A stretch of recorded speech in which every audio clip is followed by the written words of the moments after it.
এ দিয়া দিয়া এই যে দেখ কি নিয়ে আইছে দেখ। কে নিয়ে আইছে? তোর বাবা নিয়ে আসে কালকে রাত্রের বেলা। কার জন্য? তোর জেনের টানছে, সুরাজের জেনের টানছে, আর কি জানছো? আর আইসক্রিম আনিছে। তোমরা খেয়েছো? না কিটকেট খাইনি, দুটো কিটকেট নিয়েছে 70 টাকা, এই জন্য আমরা আর খাইনি। আইসক্রিম খাইছি, তো বাবা এটাই খাইছে, আমরা আমি খাইছি। শেয়ার করে খাবো। এত সকালবেলা আমি খাবো না অবশ্য, কেন? না বিরাস করিনি কিছু না। আমি ব্রাশ ছাড়াই খেয়ে নিচ্ছি সকাল সকাল ভোরবেলা।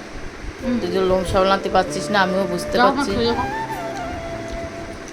আমার তো ভালোই লাগে, খাওয়া দাওয়া ঠিক এই জন্য আমি ভালো ক্যাডবেরি লাগলে কিনি না। অবশ্যই আমি comment করে ক্যাডবেরি আমার জানাবে। পছন্দ না, কিটকেটটা বেশি পছন্দ।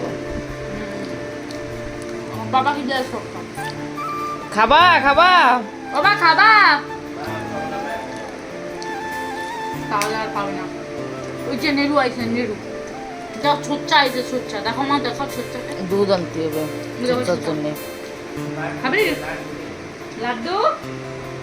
এই আইছে ছোচ্চা।